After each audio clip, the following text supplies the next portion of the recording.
Man, I just can't for the life of me, I just cannot get right on the live the first time around. I don't know. I don't know what it is.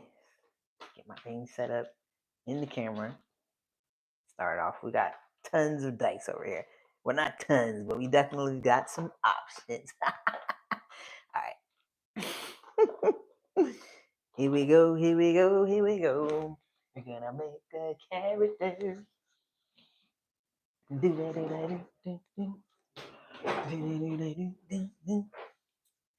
So it's my favorite part, creating content. Excuse me, wow. But creating content live. I'm gonna have to readjust that. Let's see. What am I? Oh yeah, here we go. Let's make sure the live looks good.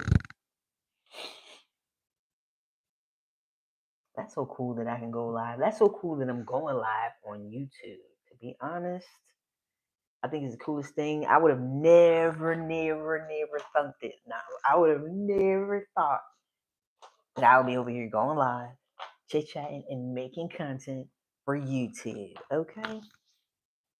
Never thought it. Yeah, it's messing with me because it's cricket. It's probably always cricket, but today it's really messing with me. I'm gonna pour some water. Do. Push that up a little bit.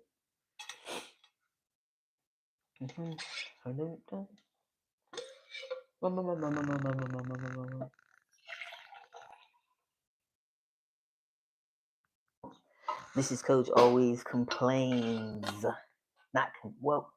I guess it is a complaint that the water bottle is so loud. It's probably making noise now. That the water bottle is so loud. So I make sure I pour my water.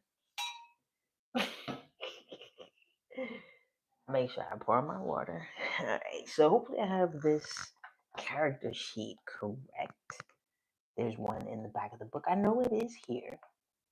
And I honestly, there it is. All right, cool. So I got the right one, right? I honestly have never, besides when I did a really quick review on the book, I haven't picked it up since then. So I'm gonna give it a try. I'm gonna make a character, and as I'm making this character, excuse me, I'm going to also look through the rules and see what we're working with and stuff. So again, it's my first time building a character, so I'm definitely going to mess up. Let's see. Promote, make sure it's in the camera. Making sure it's in the camera. So I'm gonna be building a character, but again, definitely just kind of kicking back and going through the white box book as well. Da-dum-bum-bum. So, musical 3. Gotcha. Rule number 1. So, to referee. The art in here is nice. Then there's, of course, another character sheet.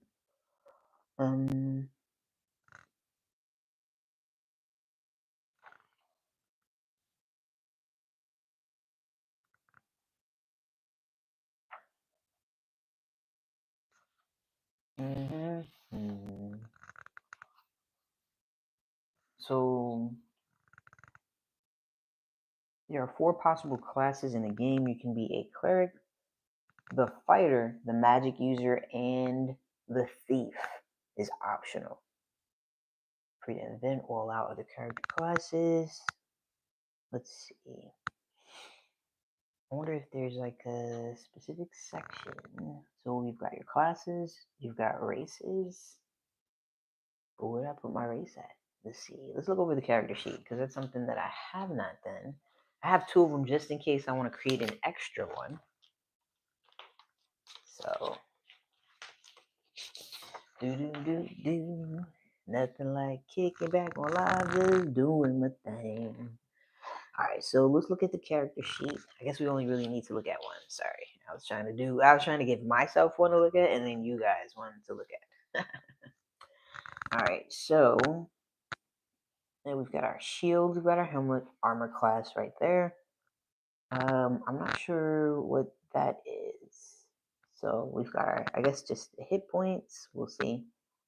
Then you got your name, your class, your level, your race. Okay, there's the race right there. Ailment, notes for your, and then your background, your saving throws, modifiers, I guess, right? You've got your XP bonus. Not sure exactly what that is because it's separate from XP, but we'll figure that out. Then you've got your abilities. You've got strength, dexterity, constitution, intelligence, wisdom, and charisma, which all seem super, super duper familiar. And then you've got your spell, abilities, equipment, weapons, armor. Got my languages. And I thought this was interesting right here. So, because I know there are, I guess, different ways that you can take the AC, maybe ascending and descending. But I'm only familiar with having to hit their score and go above on the roll. So, And then you've got your cash flow. Cash flow. All right, so seems pretty simple. I was wondering, was there because what was the other book that I was using? Okay, it had nice placed out in order and DCC too. As far as adventuring, your weapons, playing the game. Let's see, movement,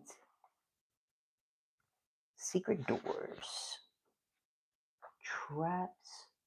Maybe we can put a really quick dungeon together too if there's some time. We'll see. I just want to look through the book a little bit, and of course we're gonna do our character. I'm thinking, what time is it? Because we've got time. So I was maybe just do 2. So,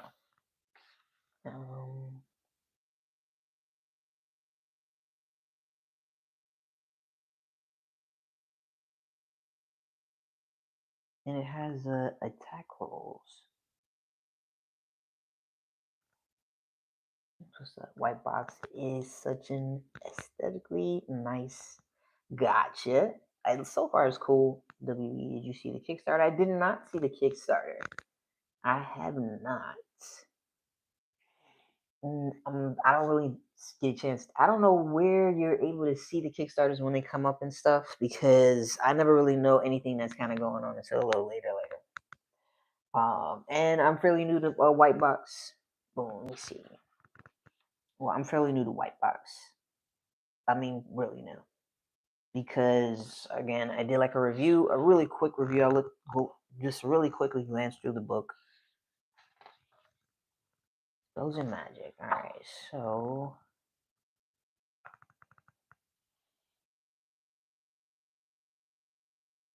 okay, so I guess we start right here. Yeah, about the optional rules, we'll start right here. Boom, boom, boom, boom, boom, boom, boom. So character sheet, of course, we know what the character sheet is. Basic attributes. The basic attributes are numbers which represent the strength, dexterity, of course, constitution, intelligence, wisdom, charisma, and charisma of a character. The standard way to create attribute scores is to roll 3d6 for each attribute in the previously mentioned order. Once rolls have been made, it is often obvious which type of character best fits the abilities, though. The player always has the option to play any class desired. Let me see. Once the players decide on a class, points from other attributes may be shifted around. Class. Alright, so we'll do boom. 3 of them. What's up, Vorpal? Looks like you're reading from the white box. I am. I do remember it is one of your favorites. This and where's my book at? Bada bada bing. And it's called RPG. So, but I'm gonna give white box a chance tonight. I'm gonna build a character, and I'm definitely gonna eventually take this character on an adventure. Bada bam bam bam bam bam. Sorry, I'm trying to my rolling chair isn't really rolling at the moment. There's some odd reason. I'm gonna put this up. I was thinking maybe we could possibly utilize Knave to create maybe the beginning of a journey. Maybe we can figure the journey out along the way, what the mission is and all that good jobs. But anyway, so back to our character creation. So we're going to roll for our attributes. Now I was trying to read this part again. Sometimes I have to read things a couple times in order for it to really make sense in my head. You know what I mean? So I do understand we're gonna roll these three together and see. So I guess I don't take from the score. I just roll like that and count all three of the dice. I'm thinking. Well, I take it Vorpal would definitely help me out with this one. So yep. Mix ice. And I don't know why I keep saying ice. Index card RPG. Well, I'm probably we'll see. At the moment, I'm gonna try white box. I think Knave can be mixed with anything. I meant Knaves as far as the tables go. Roll 3 dice and total them all together. Yes, thank you. And that's what I kind of figured. But these dice don't kind of like. I got to do some different dice. Let's see. This one kind of fits. And let me see. My baggie of dice.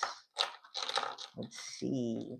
One of my cool Dragonbane dice. That fits. So we'll do our.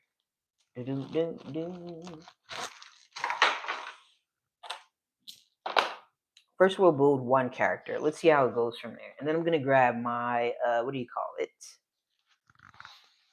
Grab my Knave.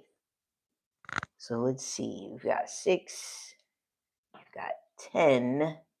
And then we've got 2. So do I put it? I guess it doesn't matter which box I put it in, you know? Excuse me. So I'm just going to do the scores right here and then the modifiers right here. So we got 10, 12. And then we'll do the modifiers. Oh, wow. That's not. So I wonder how you like. Now looking at the bonuses, you pretty much, not really working with much there. I can dig that. I wonder how, you increase your, how your experience goes. We're going to look into that. I'll jump the gun. You're not ready to write them mods. Well, I thought it was saying that I can go ahead and roll, and then from there, I'd probably be better. I'd be able to see whether or not, what type of class would probably fit these scores. So, boom, boom, boom. You can then move. Okay, so as you record your scores, you can then move some numbers around. You roll and record your scores. So these are my scores that I'm putting out right here. But I was looking at the attribute and just checking it out on the fact that you don't really, the highest it looks like is a +1. It's interesting. Experience bonus. Each character may get a bonus percentage to their experience points. That will increase the amount of experience points gained during an adventure. Okay, all characters add together the following 5% if the character's prime attribute is. Okay, here we go with this percent. I think that's why I didn't pick it up in the first place. But we can do it. We can definitely do it. Together as a team. Boom, boom. So let's just focus right here, and then we'll figure out all the rest of this stuff later. Right? So we've got a 7, and we've got a 10 for dexterity. So I guess I can move them around if I want to. I guess depending on the type of character I'd like to play. I love the way those dice. And I can roll them on here really nice and easy. 9, 5. What is that? 14? My tripping is that it's 14. I think that's 14. Those aren't bad scores so far. Yeah, not bad. I'd rather have a 0 than a negative. And there I go. Well, still, what is that? 7. And then 9 to 11. I think that's right. 2. Oh, that's awesome. That's wild. 2, 2, 2. Do. All right, so 2, 2, 2. 2, 4, 6. All right.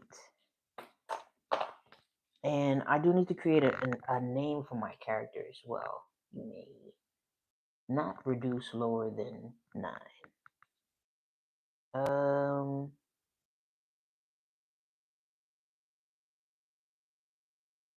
Yeah, I'm gonna. Okay. I'm trying to read along. Let me see. Trying to keep up with you, Vorpal. Let's see. So we got our ability scores, and all we did was roll 3d6 in order to grab those and calculate them all together. One example is to let the players roll 3d6 a total of 6 times. Arrange the rolls however they want. Okay, that's an option.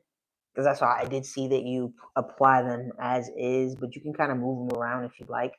I wonder what kind of character that would. So if my, what do you call it, my constitution and my strength, so I guess that would be something that would have the power, like kind of like a barbarian. Let's see. White box doesn't give many modifiers for the range of attribute scores. As I can see, you can modify the game to change the effect that these scores have. Table 1 gives you the standard range and effects for attribute scores. Feel free to change the values. For example, if you prefer the average range to be 9 to 12, that's dope. Changing the attribute, the table. You play house rules. I can dig it. I'm gonna stick with the rules in this book first, and then play with it from there. I like that. It does tell you it kind of encourages you to not have to necessarily stick to it. So I'm gonna add my attributes. I'm just gonna keep everything as is for now. So for 12, 0, 0. We're sticking to it though. 0, 0, 0, 0, 0, 0. 11, 0, and we have a -1.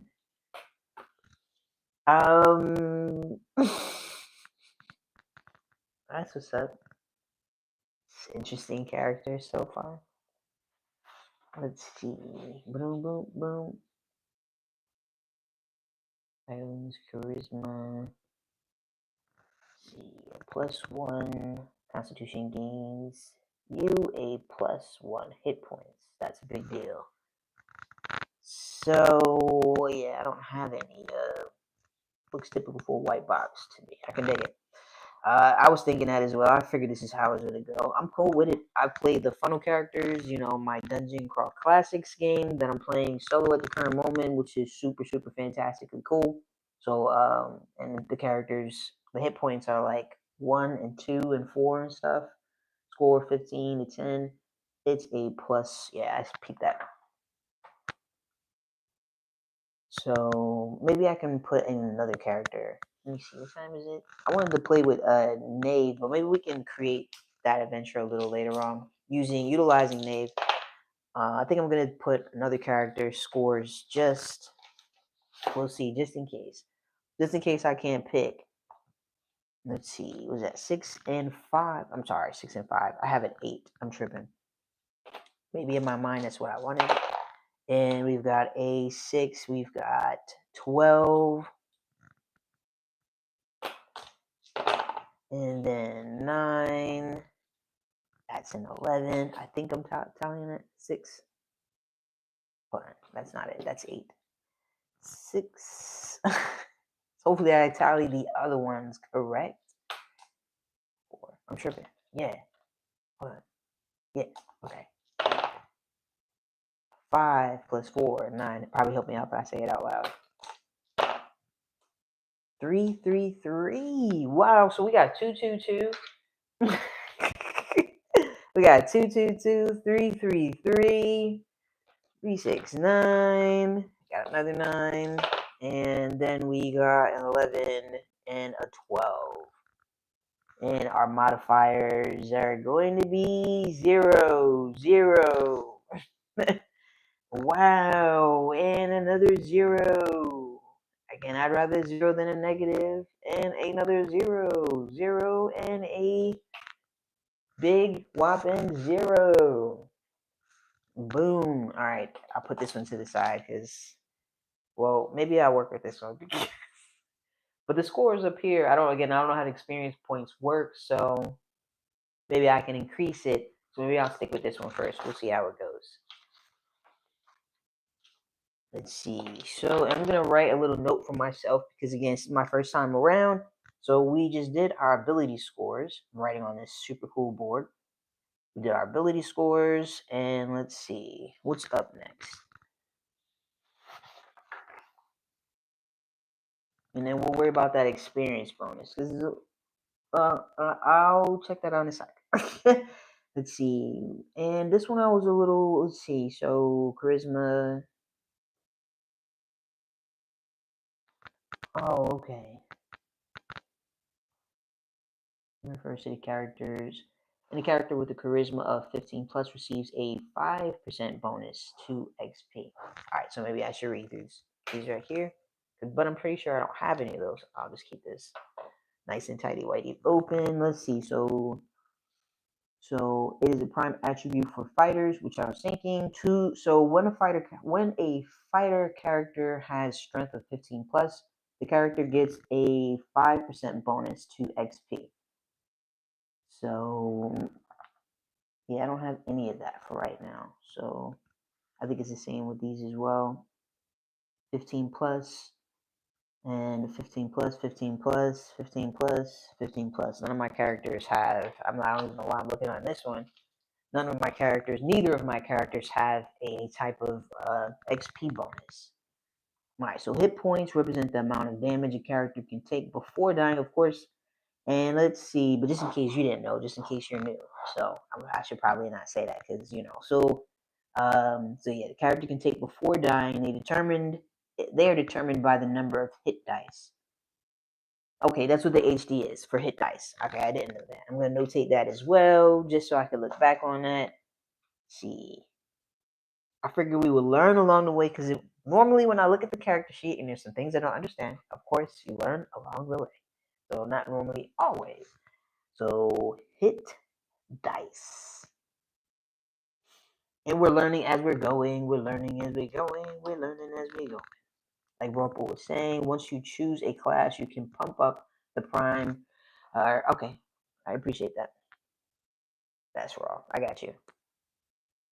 Thank you. Alright, so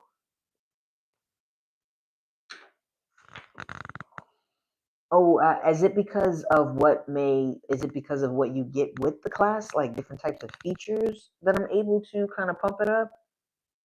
So, alright, so each level.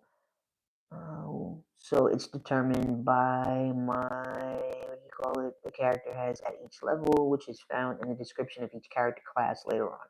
Alright, so we worry about the hit points a little later on. Thank you, Mrs. Coach. It is in the section on the ability scores toward the end of the paragraph. I appreciate that. Let's see, the rule on page 7 says 1 for 1 trade, but not lower than 9. Thanks, Dean. Thanks, Warble. What was I writing down? Oh yeah, so the hit points are later on. We'll figure that out later on. The player begins the game with the first level fighter. The player would therefore roll 1d6 and add +2.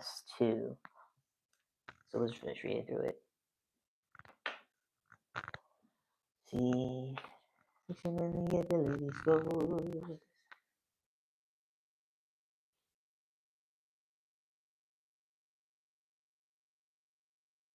Oh yes, I got in there. I see. What do you call it? I'm like recording it and saying it, and then afterwards, but not like right after, but like after I see, the comments and stuff. But yeah, so I peeped that you can move it around. I see. I think that's what you're talking about as far as the optional goes. This part right here allows the player to put best results into abilities that best suit the type of character the player wants to be. I don't necessarily have any idea on the particular player or character. I was thinking a magic user and a fighter I would like. Okay, but okay, once the player decides on a class, points from other attributes may be shifted around. Okay, on a 1-for-1 basis. I think I was reading it, but I didn't understand exactly what I was reading. But only into the prime attribute of that character class. Shifting points around may not lower another ability score below 9.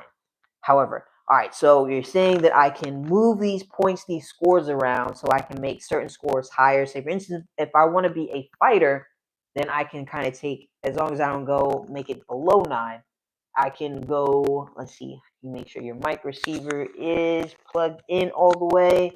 It definitely says it is plugged in. I was going to actually try out that other mic tonight. So if this one isn't working, oh, maybe it's staticky because of, hold on, could be my necklace making that sound. We'll give it a try. Magic user, fighter combination. I recommend the elf class. I appreciate that. I'll notate that. Let's see. Elf. I was just going to play around. I didn't necessarily have, you figured it out. This is exactly how to shift your points around. All right, cool. Well, I figured I would reading and stuff, and then Dean pointed me to the actual paragraph and stuff. You know what I'm saying? So, excuse me. Sorry about that. Getting situated. So I was gonna, as I kept going through the book, I figured, I was gonna keep coming upon things, but right now on live, instead of, I didn't want to keep reading too much. I figured I would correct things, but we are going through the book too, and that's what I like about live is I can kind of kick back and chill. So hold on, let me get that real quick. That was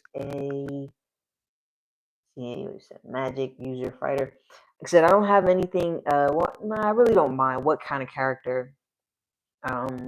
So, but yeah, I'm curious how the magic works and stuff. So yeah. Mrs. Coach, you just let me know if I need to change that microphone. Definitely. Yeah, give me a sec. And then there was something like there. I was notating down here different things that didn't quite understand, so that I can go back and read it again. So okay, so I've got this. Now I can move it around a little later on.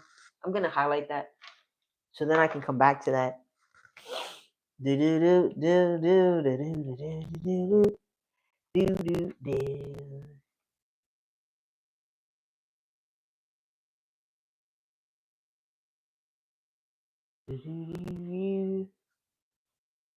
I bet this me doing this, they're probably like, no, with the highlighter. It's just the rule books to me are just reference books, and that's how I do the reference books. This is how I do my reference books, so I can get back to things. So the elf class gets no spells at the first level. I wasn't really expecting too much from any of the classes from this particular level, to be perfectly honest, looking at how the scores came out. So I wasn't, thinking about it. Boom, boom. Elf class on page 22. Thank you. 5,000 experience points, I guess. Second level gets first level spell. Yeah, I appreciate that. I'm just going to build whatever and, just because I don't know what I'm doing. All right, so we'll do the hit points as we looks like later. So let's see. Hit points represent the amount of damage a character can take. Blah, blah, blah. We read that already.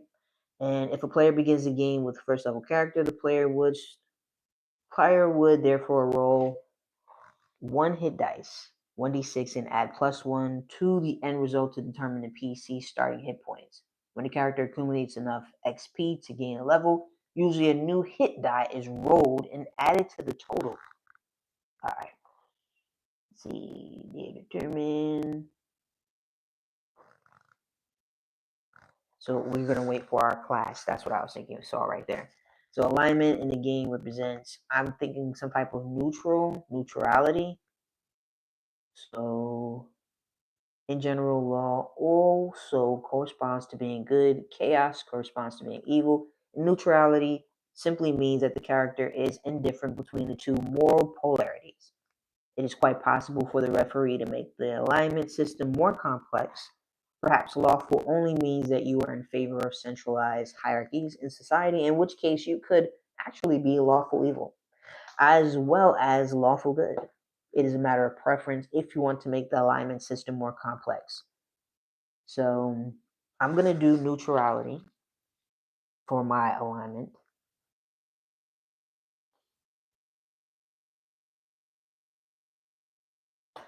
Regarding alignment. Appreciate the help, you guys, too. Really appreciate it because I don't know what I'm doing.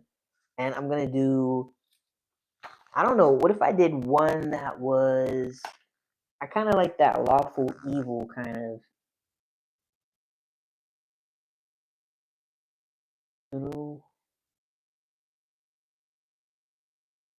Yeah. I'm going to stick with, so if I made one evil character, 25% of magic swords are neutral. 65. Okay, wow. Okay, thank you. And let me see. I'm gonna just stick with neutrality. And these will be things I see that you can go back and mess with. And so we'll do that neutral. Hold on.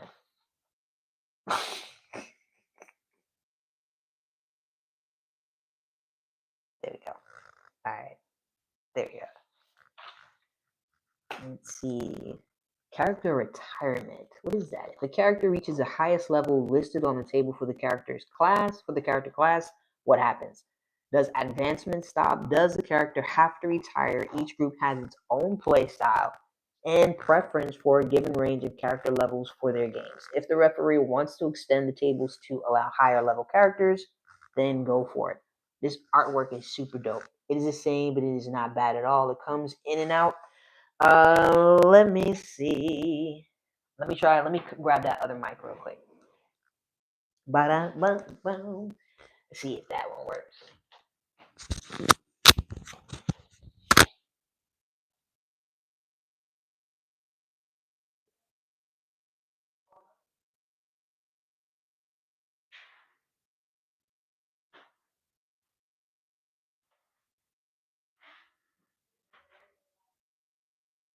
Oh yeah, no, that's sorry. So I've got a new microphone. I'm gonna test this mic out and see if this mic works better. See, boom, boom. When players build castles and carve out kingdoms. I'm gonna try this cool, super cool microphone that I had to game with. Make sure it doesn't get in the way. Oh, look, I have the cords on camera. I can do this, guys. Let me try to check this one out.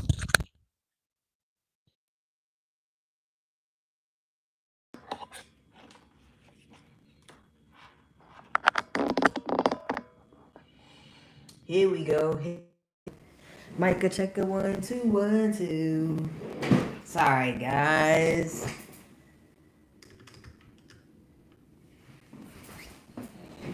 Let me see. Now I have to figure out how to not make it sure it's in the camera. But hopefully this mic works pretty good. Let's see. Maybe I can put it right here so then the cord's not in there. So, Mrs. Coach, let me know how this mic is going. And if so, I'll use this microphone because it's super, super cool. All right, so, but I need to get that other one fixed because this one is all in my face. So we have our alignments. We just learned about character retirement. And then now we go into the classes. So there are 4 possible classes in the game: the cleric, the fighter, the magic user, and a thief, which is, I think we went over that. So the referee, of course, is free to invent or allow other character classes in the game. So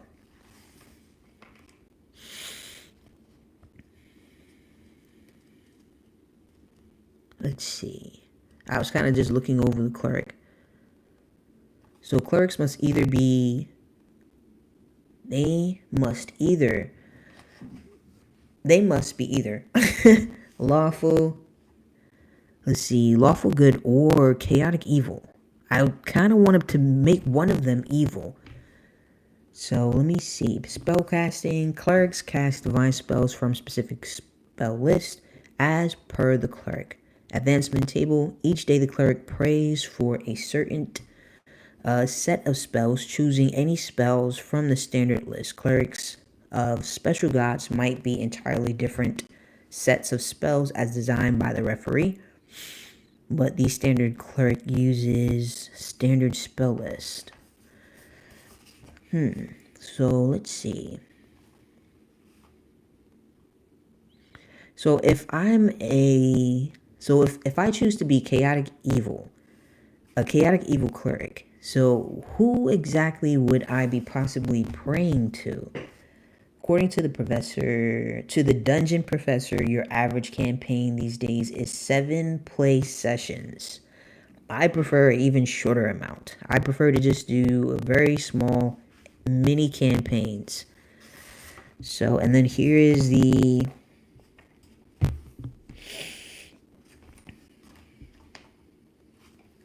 so so what's the difference between like a cleric and a magic user? Because if I can cast spells, so we've got our fighter right there. So maybe we'll do definitely one fighter. Alright, so let's check out the magic. It is the same, we'll figure it out later. Yeah, I don't know what's going on with the microphone. Oh shoot, if it's the same then.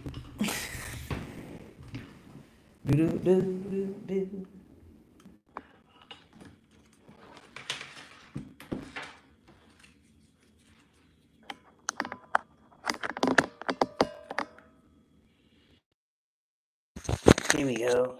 Alright, because if it's the same, then I'm just going to use this one because that was all up in my face and stuff. Alright, so let's check out the magic user. So I'm definitely thinking, and this one is such a cool mic too. Boom. But it's just so big and I don't have that type of space right here. Cleric wears armor and uses weapon, but spells are weaker. So spells are weaker than the magic user. I think I'm just gonna do a magic user. But let's see what might make them a little different. I'm just kind of rolling it up so it's not in my way. Oh, get a sip of water too.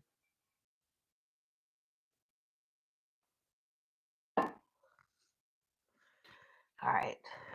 So the magic user is a mysterious figure, the student of arcane dark magic. Okay, I like it already. So I'm going to do. So we've got our class is going to be the magic user.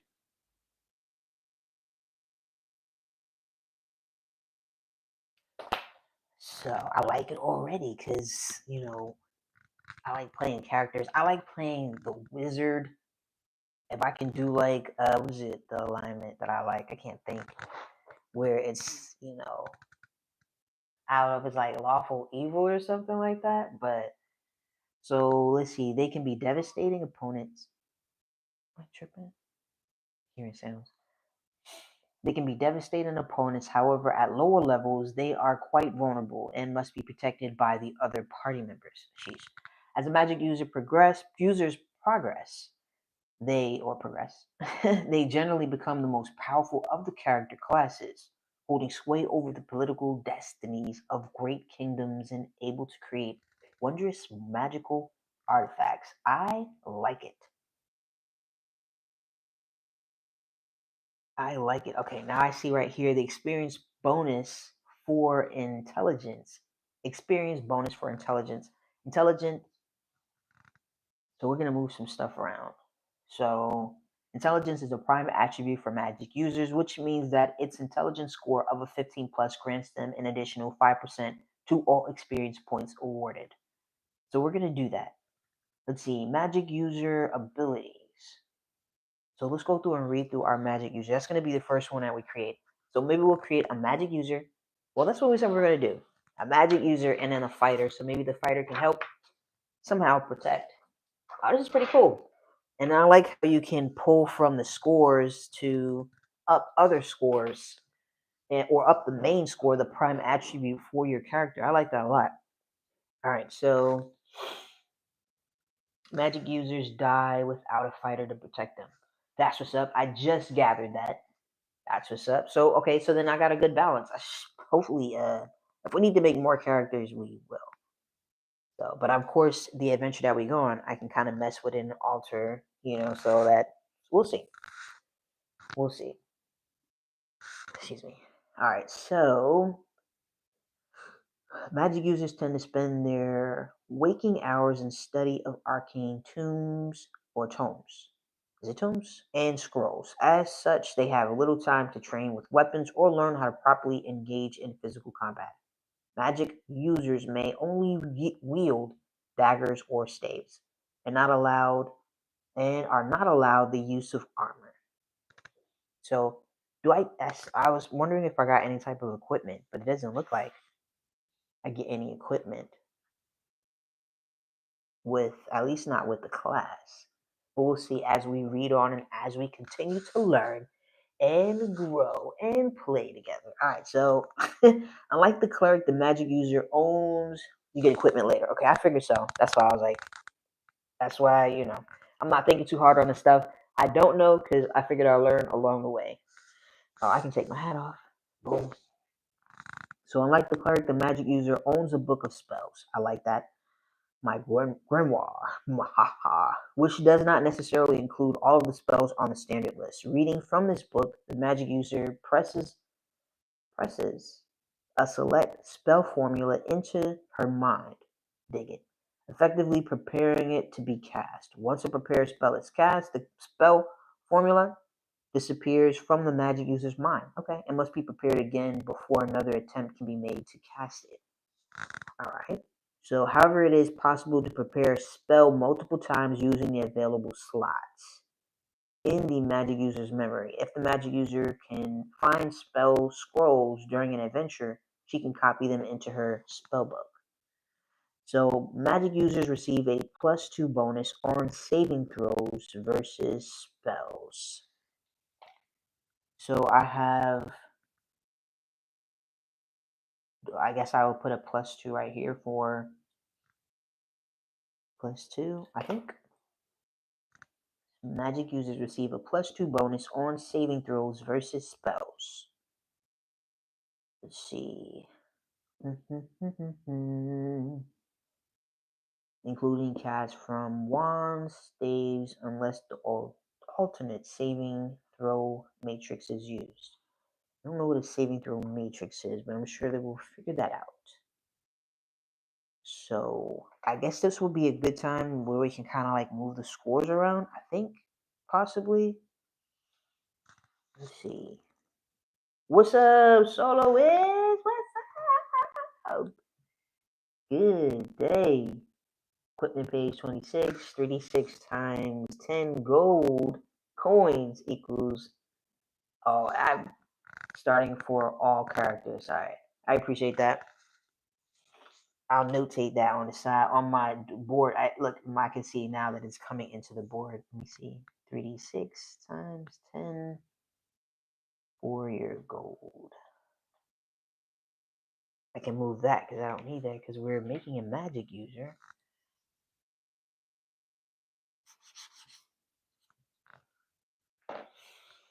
And I was thinking now will probably be a decent time to kind of move the scores around.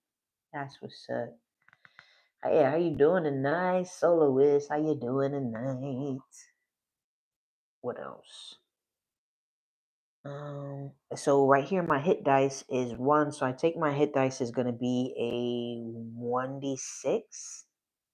So that's what I would roll for my hit points. I'm pretty sure. So we're gonna go back since we know what we're gonna use now. Let me see what else do I need from here. Besides, I know that my intelligence is gonna be my my prime attribute. That's gonna be our magic user. And as far as the name, let's think of a name real quick. I'm gonna play with some. Let me see. Boom, boom, boom. Do do do do do do. Let me see. Does Nave have any names inside of it? And it's right here, nice and convenient. Let's see. Correct. 1d6 for your hit points. All right. So I'll go ahead and roll my hit points. Excuse me. We'll do red. Oh wow. 2. Oop, just kidding. Oh, look, it was made it worse. See, that's what happens when you cheat. Makes it worse. So my maximum is right now is going to be and I put 1 right here for my 1 because it's going to be my hit dice. I know that's your favorite name. I'm looking Nave. I thought we'd just look at some of the tables. And it's got some cool maps inside of here. We'll build a Nave character one of these days as well. Look, they've got names right here too. Of course. Up. Did I bump it again? Sorry. Nice. We are heaven. Oh, we see going good. Friends. Played Magic the Gathering earlier. I've heard of Magic the Gathering, but I have yet to try it out. But I am curious about it. I was going to look it up. And now my partner and I are about to eat some dinner. Ooh, I love a good meal. I had a burger and some homemade fries. Oh my God. I love Thai food. I love Thai food so much. Cannot play with just 1 hit point. Reroll. Well, I had 2 hit points. I hit that by accident, well, on purpose, trying to get it to higher 1 and stuff. So I don't know if I should re-roll that 2 hit points. If that's the case, I might as well just give myself a 6. Man, I don't know what's going on with my voice. I don't know. 2 is bare minimum. Yeah, I'm going to stick because I roll with the 2, so I'm going to stick with the 2. And I think I'm going to go with names in a different book. I think I'm going to try Xavier's. We'll try this for adventure. I'm going to do Xavier's Guide to Everything. So, like, it was... Oh, what? You like that? I like the food, boys. Oh, I thought I was really wrong. Not the mic. Oh, okay. I get it. Man, I love Thai food. I really, really do love some Thai food. All right, so, and I mean, while we're at it, well, we're just going to do 1 for now. And then we'll create our fighter. Maybe I'll do that. My water got on my character sheet, but not on a character sheet I wasn't using. But anyway, so we'll do our magic user first. And if we've got some time, we can build another one a different day. So I'm just going to keep that 2. I have 1 hit dice because it lets you know what your hit dice are for your class and stuff. Our prime attribute is going to be intelligence, and we can move stuff around. Let's go back to that. Falling off. You must understand. With 2 hit points, anything kills you. I kind of figured out. Remember, I played the DCC with the funnel characters, where it's like 1 hit die, and like just I had 2 characters and 4 spear hits killed both of those characters, 1 go around and stuff. So I don't mind kind of rebuilding the character. We'll see. Because like I said, if instead of me rolling for it, I should have just gave myself a 6. But yeah, I don't know. Should I keep the 2? I don't know. I'm gonna just leave it alone for now. Tripping on a banana peel. A mild gust of wind. I can dig it. Let me see. I'll mess with it a little later, but for now, in the meantime, in between time, I'll just kind of leave it as is. And that was the attribute. We're going to go back to this thing right here. So once the player decides on a class, points from the other attributes may be shifted around on a 1-for-1 base. So I can only add 1. So say for instance, hold on. So on a 1-for-1 base, but only into another ability score, but not lower another ability score below 9, however. Let me see. Character death is old school. Yeah, that's how, like I said, I like those funnel level 0 characters. Am I tripping? The Mike of the 0-4. So let's see. 1-for-war means that you lose 4, add 4 or 1-for-1. So hold on. Let me see. So because I want to move this up and bump this to, or I'd like to bump my intelligence. Can I just move my scores around first and then start pulling from scores? let's see. What example is to let the players roll 3d6 and total and arrange the rolls however they want. So I'm gonna arrange them however I would like. So I'm going to move this 14. I'm gonna move the 14 right here.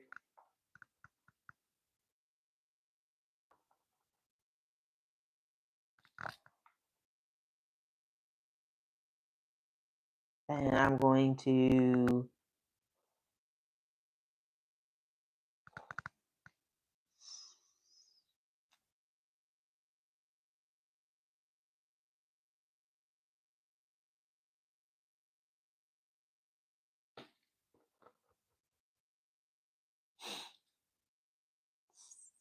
I don't really know where to move them around at. So I'm going to put my constitution for the 14. Okay, thank you so much. You just have to subtract how much you add. You just have to subtract as much as you add. Yes. Okay, so for instance, if I want to pull 3 from 12, then I would, subtract 3 from there and then add that 3 to my 14. I take it that's what it is. Here's the bad news: if you survive the funnel and collect 2,500 experience and make it to second level, you only add 1 hit point. Sheesh, bananas. So cool. It's okay. I don't mind. I don't get attached to my characters. Like I have yet to get attached to a character. I've taken, let me see, a character from maybe level 1 to, I don't know if it was like 12 or 14, but I never get attached to the characters. So I'm always cool with, so if one does die, I'm a-okay. So we've got this right here. So I'm going to take 2 from there and put that at 10, and then put this at, hold on.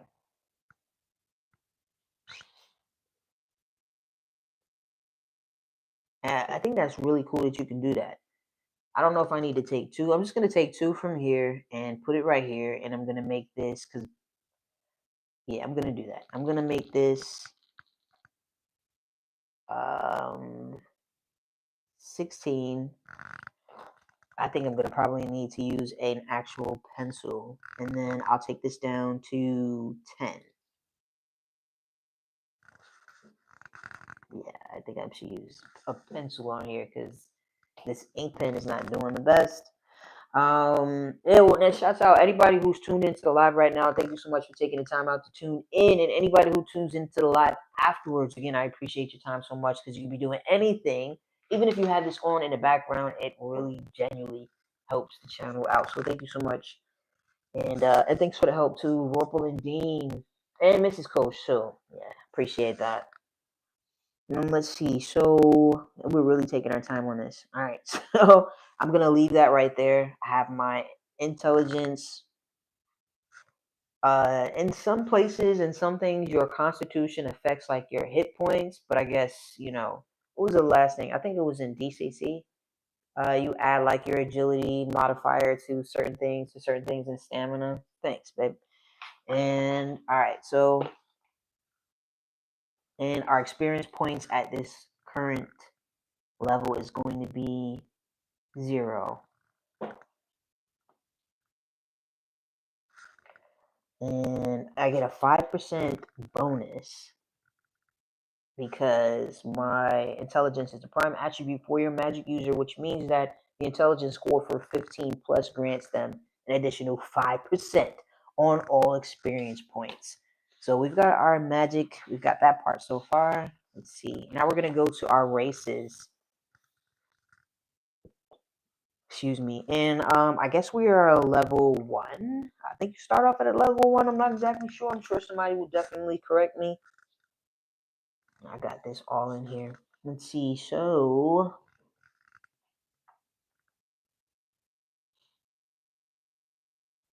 who do we have for our races? So we've got a dwarf, an elf, and a halfling. Elf. Maybe I'll do an elf for my magic user.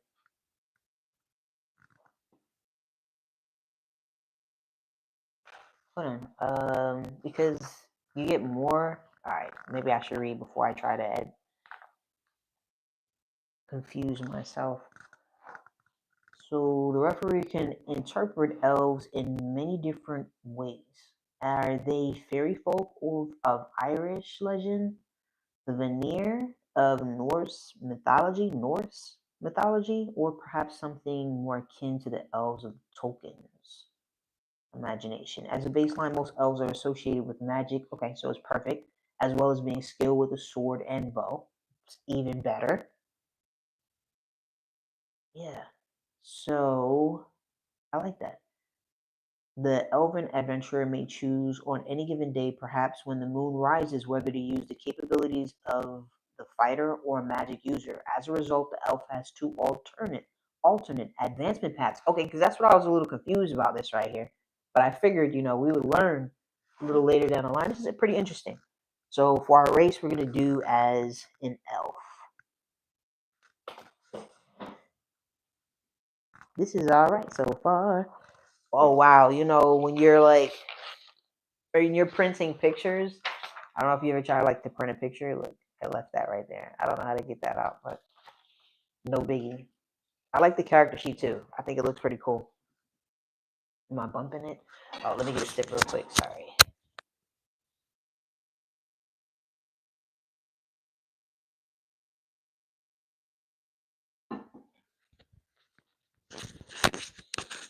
Here we go. And oh my gosh, everybody who's taking the time out to like the live, thank you so much.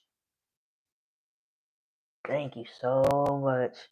All right, so yeah, I was super confused about this. I was like, I thought I was doing something wrong. Alright, so as a result, Elf has two alternate advancement paths. Experience points, hit dice, saving throws to hit bonuses, depending upon whether he don't steal that day or summon up the power to cast spells. Elves must use a spellbook to prepare spells as a magic user. Spells disappear from his casting ability once they are cast until prepared again, which he did let me know. See, elves may use either the fighter or magic user advancement chart. I'm gonna go with the. I don't know. So if I have the ability to kind of use either or, I don't know if maybe I should use the fighter advancement chart. No, I'm gonna stick with that. So I'm not gonna confuse myself because I'm over here. Let's see. So to be announced at the start of the adventure, which makes sense. These are typically allowed to progress to level 4th level as fighters, and 8th as magic users. Let's see, weapon and armor restrictions. When an elf adventures as a magic user, the character has the same weapons and armor limitation as a magic user. Okay. The exception is to this would be magic armor, which may still be worn even when the elf is acting as a magic user. So that's pretty good to know. I'm going to put that in my notes as just a reminder and stuff. Oh, look, it has it right here. I guess I could put it in my background, but it's my background. I'll just put the page on here so then I can get back. So, page 22. And then, that was pretty interesting. Elves gain an extra +1 to hit or to damage when fighting goblins, orcs, intelligent, undead. Elves also are immune to. So that's probably something I should put in there. Let's see. Okay, so abilities right here. And spells though. So when I need some more space. So let's see.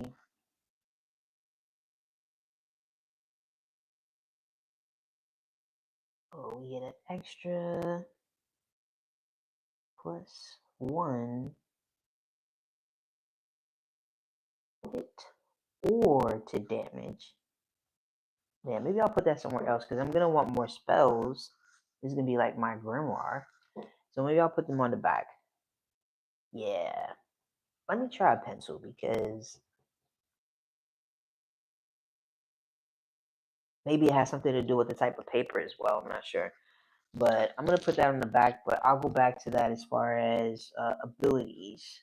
So then I'll write that off camera so I can continue forward with what I'm doing. So we'll run back to that. So we get an extra +1 to damage, keen detection. Elves are good at spotting hidden and concealed doors. 1 to 4 on a d6 when searching, 1 to 6 on a d6 if just passing by. Oh, that's pretty cool. Maybe I'll put that right here anyway, so that way I don't forget, because maybe the next time on Sunday we can go ahead and start an adventure, maybe using the Knave, wherever I put that at. I don't know where I put that book at. Knave, oh, there it is. Knave 2E, to maybe start our adventure for our white box character. We'll give it a try. Such a cool looking book. So we get a +1 to hit, 2 hit, 4 damage.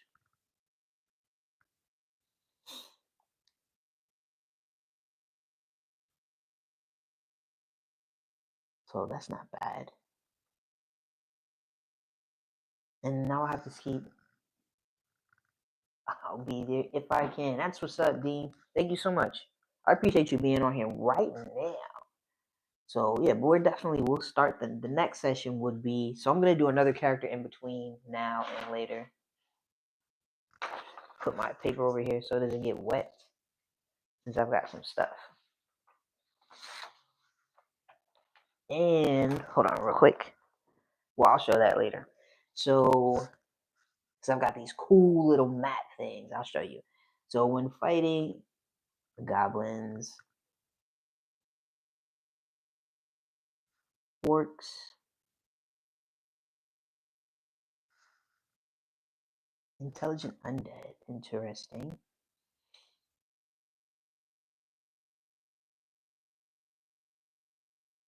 Hopefully it's not making the camera jump while I'm over here writing on a desk. Get used to. And I don't know how to pronounce that, so I'm just gonna write it and then I'll look it up. Lycanthropes? What the fudge? And we're immune. I'm just gonna put this up in here now because it's part of my character. Immune to paralysis.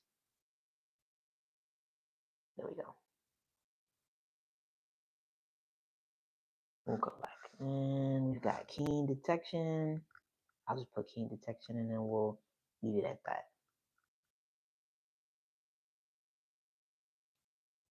Whoa. I'm just gonna put spot in just so I spot in hidden and concealed doors.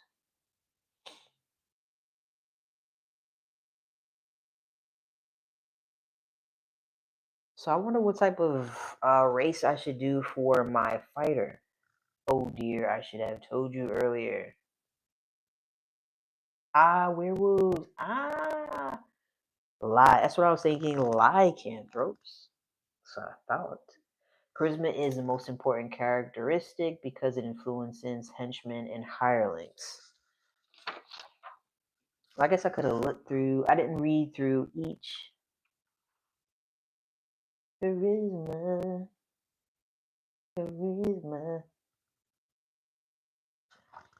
Maybe.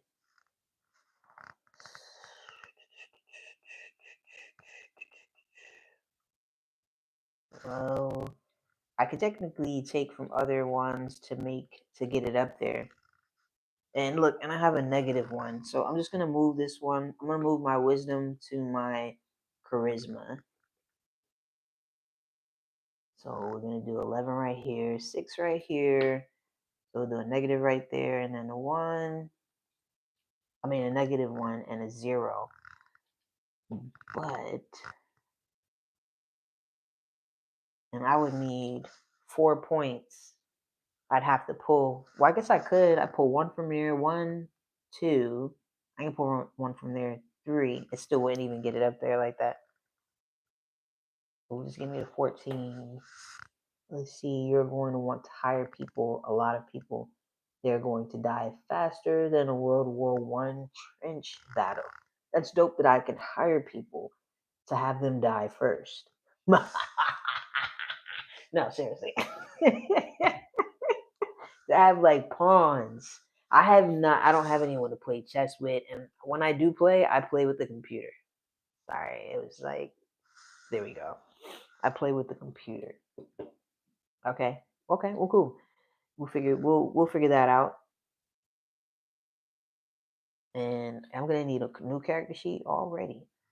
So we've got our elf. Do we need anything else? Languages for campaigns that give each race. 4 campaigns that give each race its own dialect. Elves should be able to speak with. Let's see. So I'm gonna put that right here. So I should be able to speak with. Boom, boom, boom. Goblins.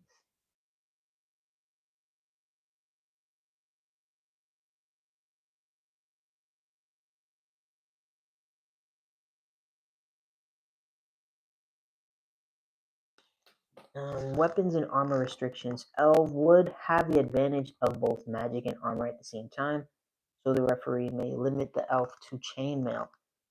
Well, I don't have any limitations because I'm not going to limit myself. So elves may not use two-handed weapons, okay, or shields while casting spells. So I think we're good on that. So we've got a magic user, and then we're going to create. We have to do our name as well. That's what I was going to do. Let me pull that things out real quick. Boom, boom, boom, boom, boom, boom, boom.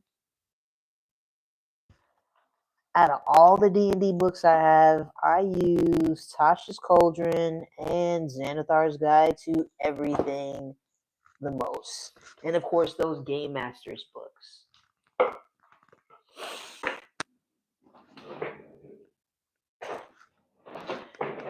Got a dip.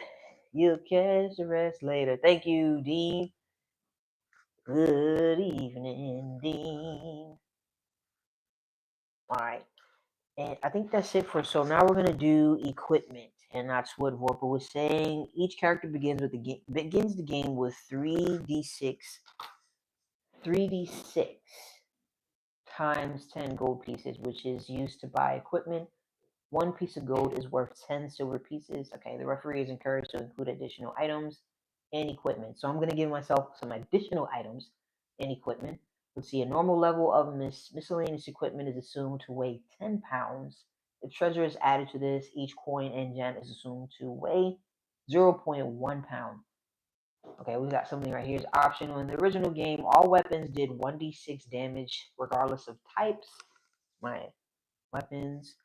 White box provides some slight variation to play the original game as it was written. Simply ignore all the variations in weapons damage. They all inflict 1d6 damage regardless of whether the weapon is two-handed, sword, or a dagger. We'll play around with that. So we do 3d6. I'm going to switch my dice out just because I can.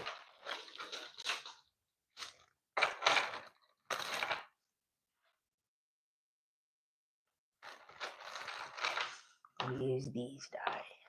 Here we go.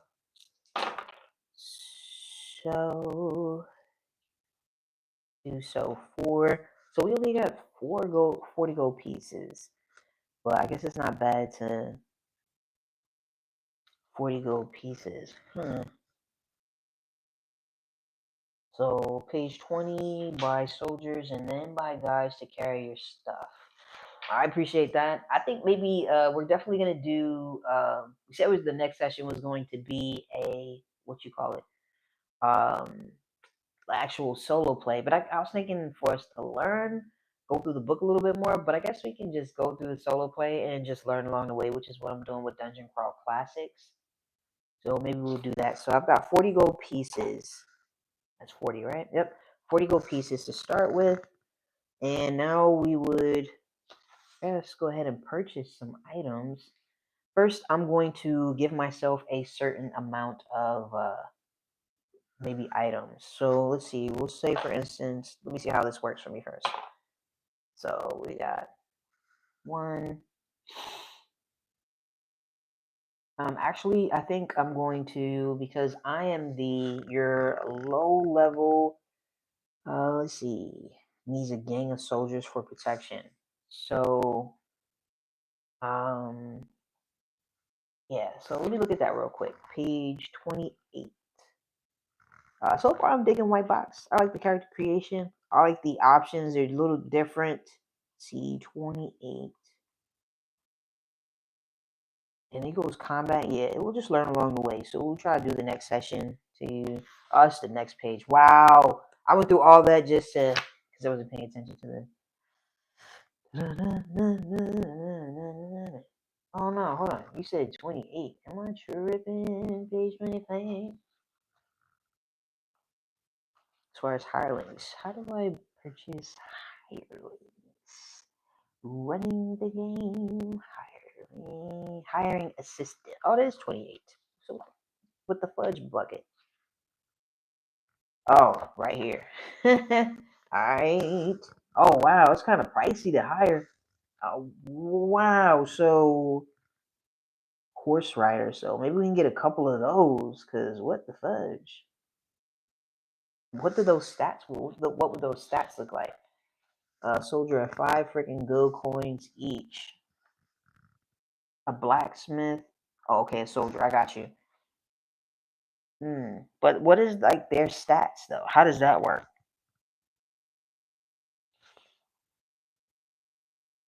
Many characters, particularly when first starting an adventuring career. That's pretty dope that you can do that.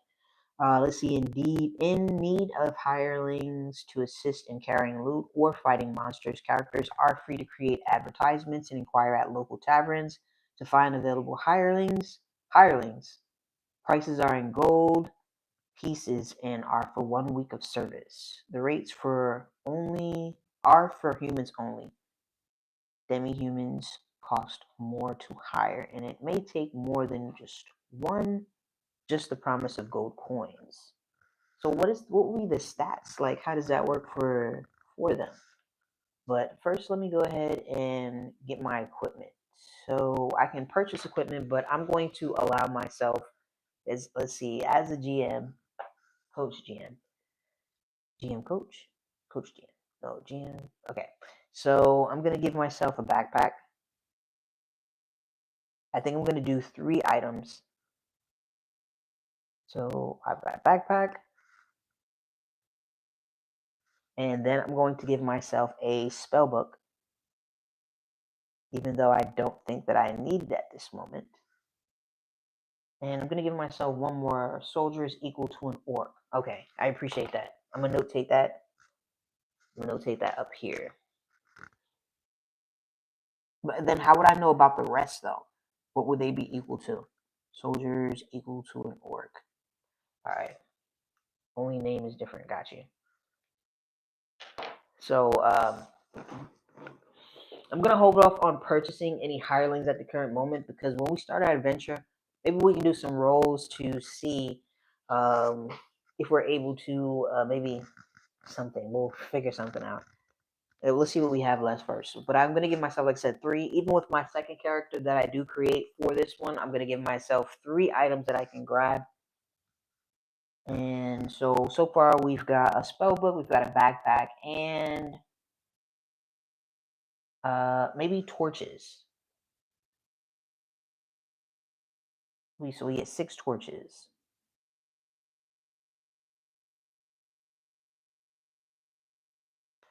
But that's pretty cheap because there's only 1 gold piece. So maybe I'll give myself, let me see, a mirror. Maybe I could turn that mirror, a bedroll. Let me see. Maybe we should do some rations. Let's just do the torches. So, and I'm gonna purchase maybe 5 rations.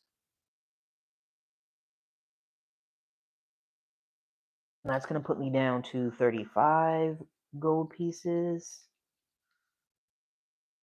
Not sure how rations go yet. How many? Bring wine to bribe dumb guards. I can dig that. Let me see. Do do do do do do do do do. Ooh, a crowbar, excuse me. You need holy water to fight undead. Let me see. So I'm gonna do 2. I'm gonna have a backpack, so I don't know how this is gonna work as far as So we'll figure that out as far as how much I can carry. So my backpack is 30 pounds. It can carry 30 pounds. And so I purchased some rations, and I'll purchase maybe 2 bottles of wine.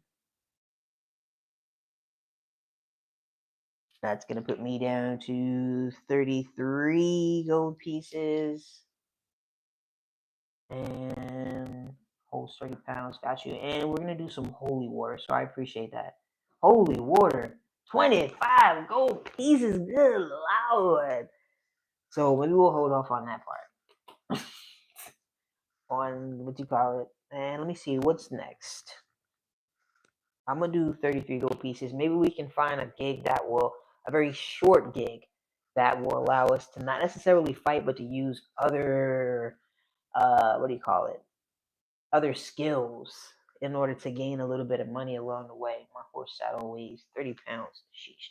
All right, so the numbers for ascending armor class system always appear in the brackets like this. Okay. So to calculate a character's armor class, you must decide which system to use. The two systems have the same armor protection, but in one of them, a higher armor class is better, and in the other, a lower armor class is better. Just decide which you prefer. So we've got the descending AC system. In this system, an unarmored human has an AC of 9.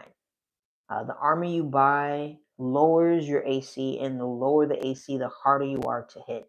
To calculate your AC, look at the armor table above in the effect. So I don't think we're gonna do descending. I don't know which one is the benefit, how it would benefit, or either one. Descending is for history and old parts. I'm gonna go with the ascending. So for the ascending system, pretty sure that's what I'm familiar with. An unarmored person has an ascending AC of 10. So I'm unarmored, and so my AC is going to be, I think my AC is going to be right here. It's going to be a 10. So then they would have to hit that and go above, I'm assuming. So yeah, which system your armor adds to your, I don't have any armor. Let's see. To calculate your ascending armor class, look at the armor table in the effect on column. Effect on, I'm not sure what that is. I'm sure we'll figure that out. For whatever type of armor you bought, add these. So we don't have an armor. Let's see. Ascending system means the AC number is the die you roll you need to meet or beat. Yes, I'm familiar with that because I do play 5e. And what else uses above? BCC, I'm pretty sure too. So definitely familiar with that. So we're gonna do ascending AC system. So I don't know if I need to put that on here, but I can definitely remember that mine is gonna be the ascending. And it looks like we're just about done with our character creation. Oh, that's the area right here. Right? So that's, hold on. So we're at a 10. But I guess we'll figure that out how we use this little area right here. Let me see now. So we're not gonna worry about converting anything at the moment. Hiring assistant.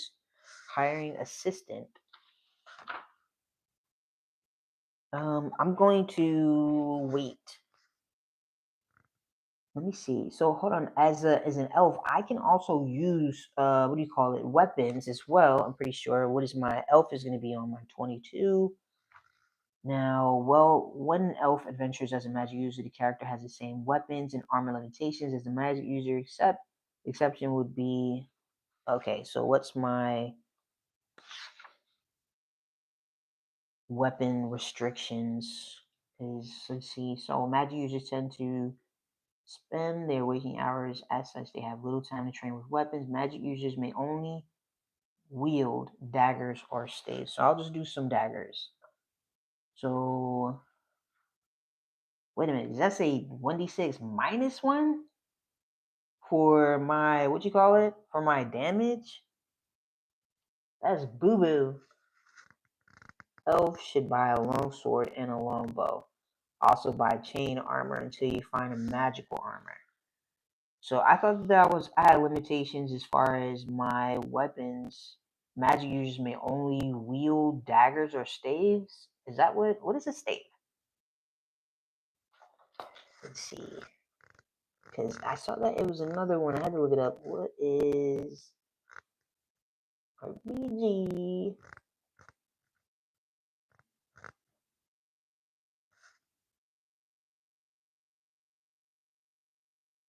Oh, like, oh, okay, yes, a stick or like a, a staff or something like that. Okay, yeah, okay, now I remember. Here we go. All right, so stop reading the magic user class. Instead, read the elf class. Do do do do do do do do do do.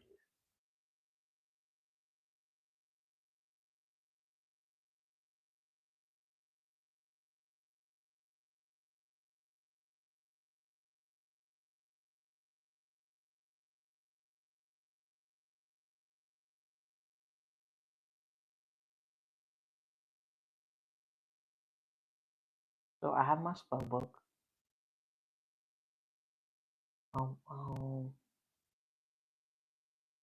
Because right here I thought it says that I have the same restrictions as what you call it. Oh, no. Hit dice. That's the variant. That's if I want to use that aspect over there. Yeah, that's what it says. It's when an elf adventures as a magic user. But I think you would know. Let's see. Skill with sword. Elf adventurer may choose on any given day, perhaps the moon. As a result, elf has two alternate advancement paths. Experience points, hit points, depending on whether or not first level elf gets no first level spell. So wear armor and carry weapons. So I don't have any limitations on the type of weapons that I can, what you call it? I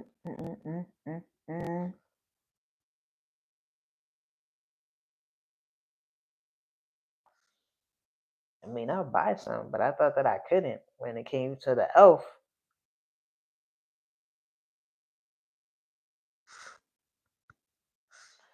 You said an elf has no. That's why I'm a little confused right here, because right here it says weapons and armor restrictions, and it's saying that when an elf adventures as a magic user, which that I am, the character has the same weapons or armor limitations as the magic user. The exception is this would be a magic exception would be a magic armor, which may still be worn even if the elf is acting as a magic user.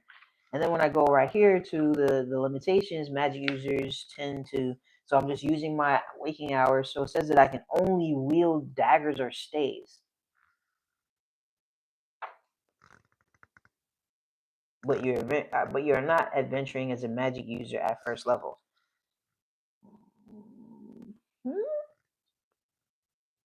What level am I adventuring? I thought I was just a first level. First level has no magic. That I do know that first level has no magic. Alright, so I'll just buy some weapons, and if I need to swap them around, let's see. First, let's see if I can afford it. So I've got 35 gold pieces. I bumped the thing again. Sorry, guys. My thing slipped.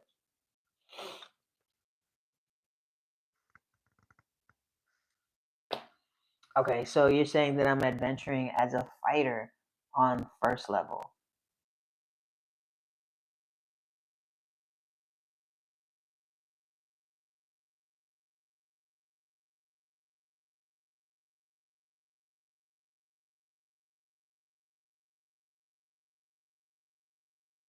Okay. Okay. So let's see. All right, so I can get. Let me see. What did you say to grab? Doom, doom, doom, doom, doom, doom. A long sword and a long bow.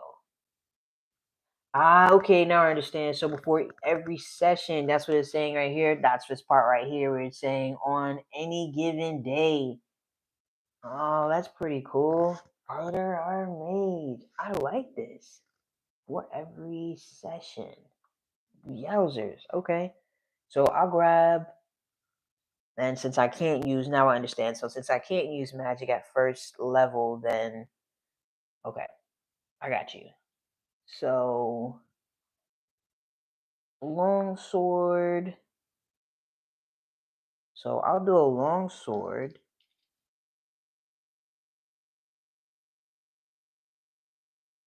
Like Vorpal suggested.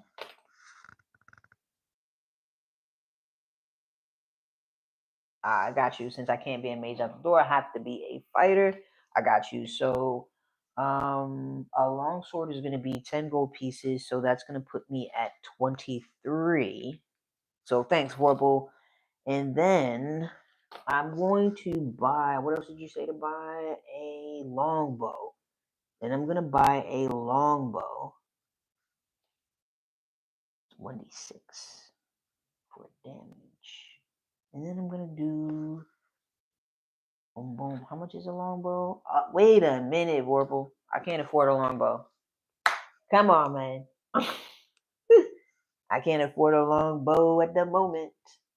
So I'm just going to stick with the long sword.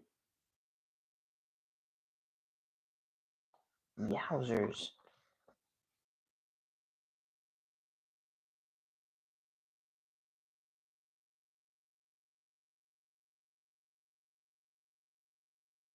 Then you said something about as far as my, yeah, I can't quite afford any of this as far as the armor goes at the current moment. So I think that's pretty much it for, what do you call it? And this is where I will be gaining experience. There is some good news. I think that's pretty much it for our character. We just need to, let me see. So I don't have any spells. I've got my abilities on the back of my sheet. We'll create like a little tiny little backstory and then a little stick figure. And oh, and then the name. That's what I was gonna do. Oh, I pulled out Xanathar's guide and I was gonna show you guys. We can use on our adventure. Shouts out to a good friend, Robin.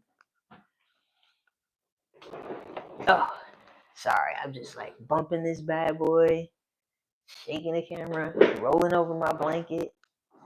Year 2 becomes 3. Let's see. So there's some good news. A first level elf gets a 1d6 plus 1 for starting hit points. So then I would have 3 hit points because I rolled a, what do you call it? Appreciate that, Vorpal. Wow, 50% upgrade. 50% upgrade. Huh? What'd you say, Dice Tips? So, yep. So now instead of 2 hit points, we've got 3 hit points. And I think that's pretty much it for our character. And we want to create a name for our character. Next session we'll use Knave 2nd edition, I think. See what we can do to create a, what do you call that? Let's see what time it is. I like Xanathar's guide for monster encounters, for a list of monster encounters, because the way it has it set up. And I like it for some other random, these names in here are pretty good. We've got English. Let's do human Arabic. Kamar, Mustafa, Nadir, Rafiq. I like Rafiq. Let's go with Rafiq. Boom. Rafiq.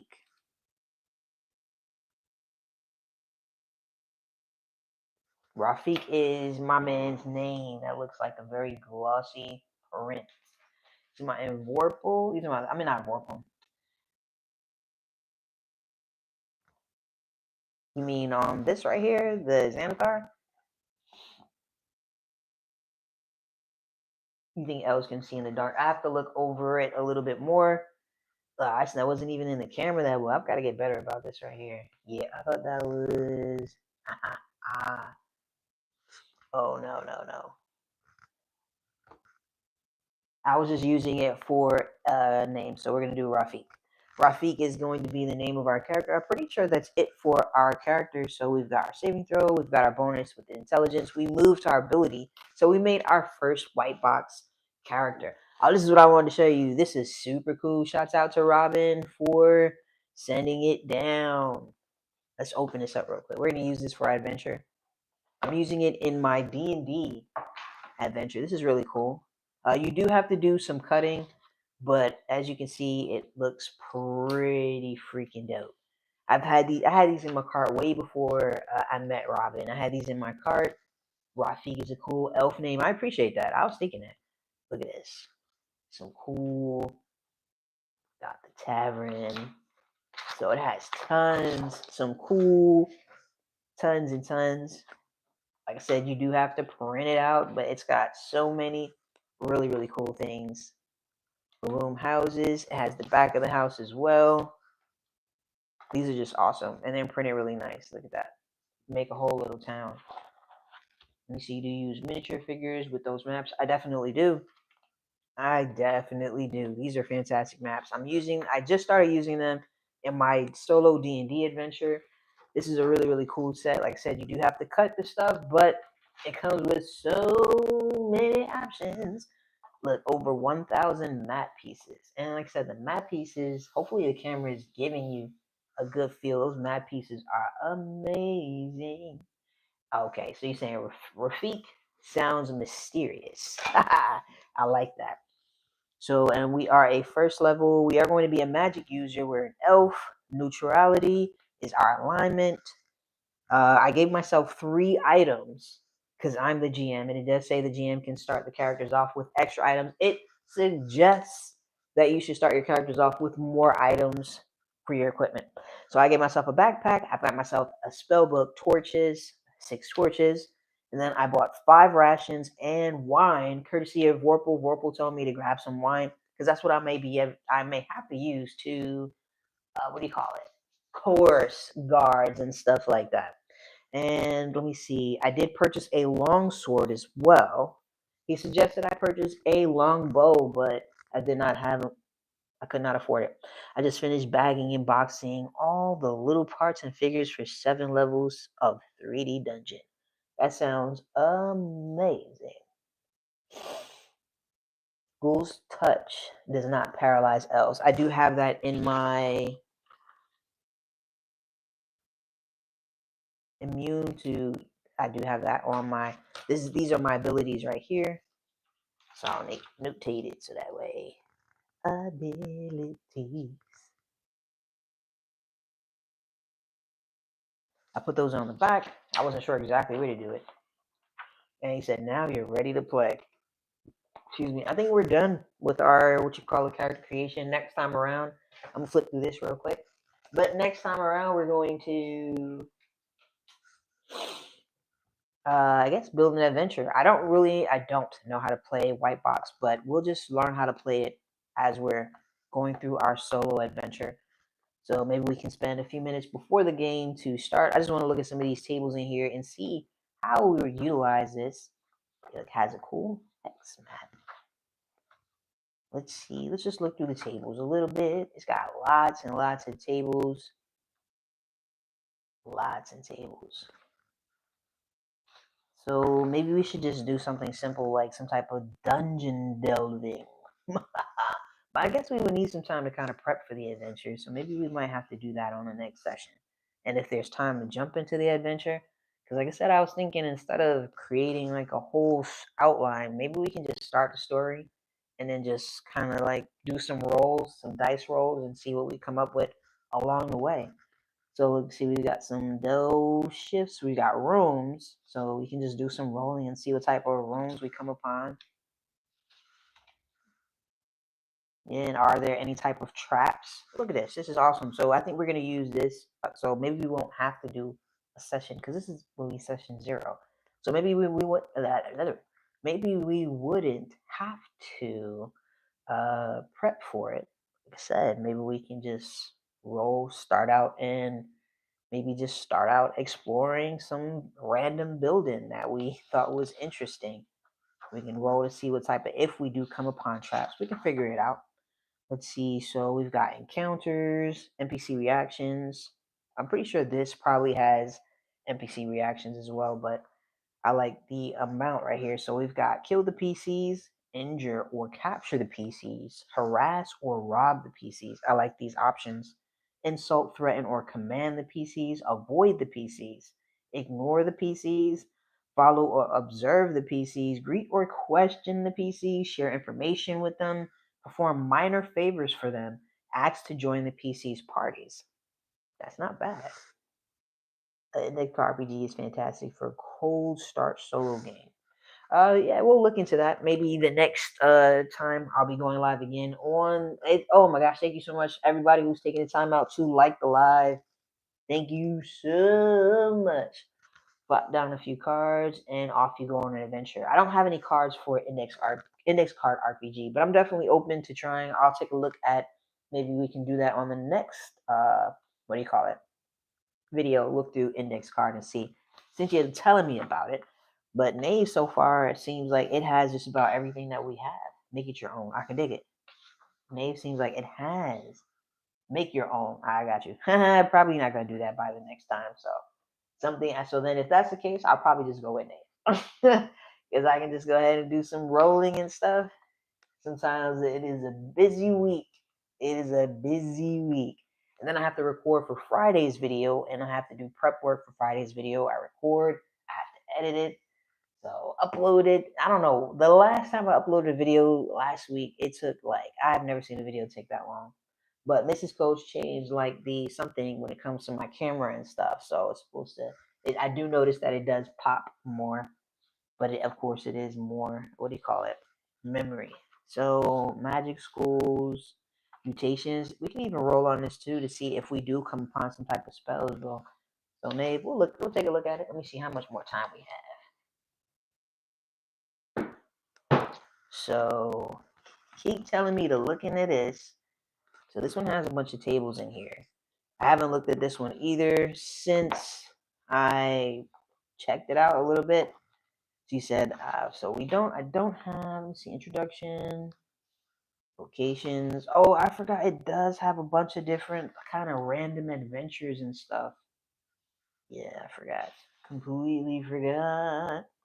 You love the loot tables, high rollers. I don't know, we'll see. We'll figure out how to build an adventure for our white box character. So this is gear. Boom, boom, boom. I forgot it has and it does have some type of adventure that you can actually use. From what I can remember, let me see. There was something. Oh.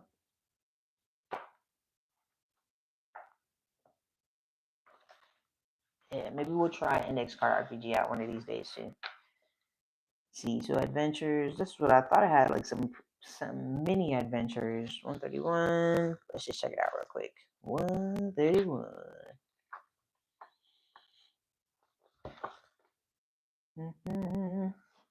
We'll see. Let's see. Do you watch YouTube videos? I do. I think I create a little bit more than I actually watch them now, currently.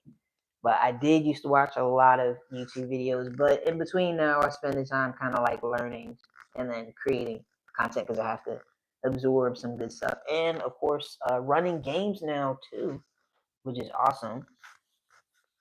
I love running games. So, but I watch what's up, Glee? What's going on? I do watch Professor Dungeon Master. I think that's Professor Dungeon Master. I watch Geek Gamers, Man Alone, Soloist. Let's see.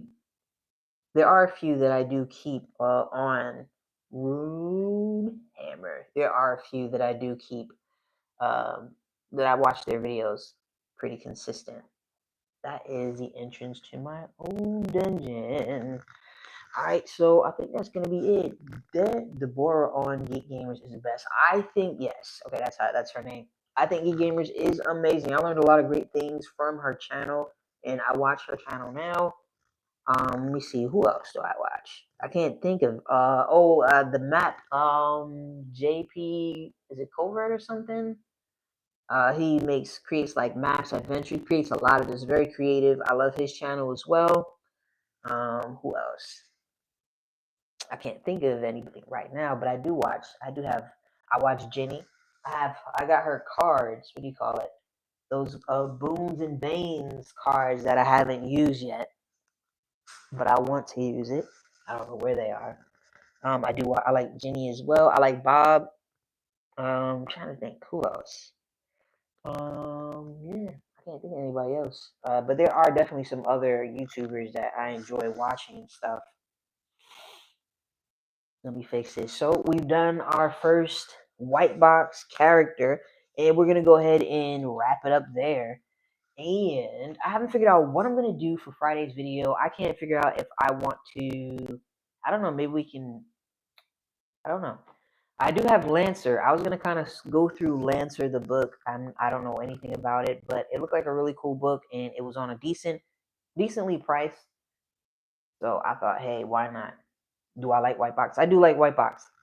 I like the character creation so far. I like the option that you have for the character creation. This special prime attribute, the bonus that you get with it.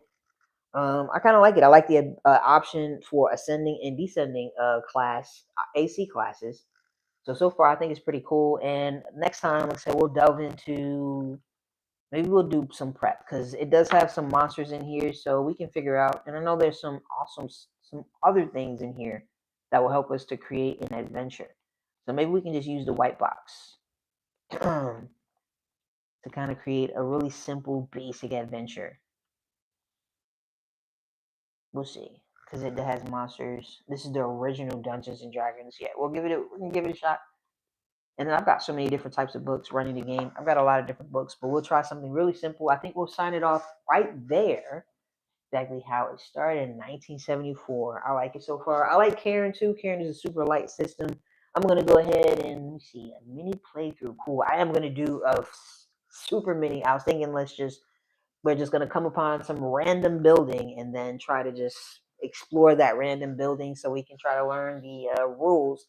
I'm currently running Dungeon Crawl Classic solo as well, and that's until I can run things for a group.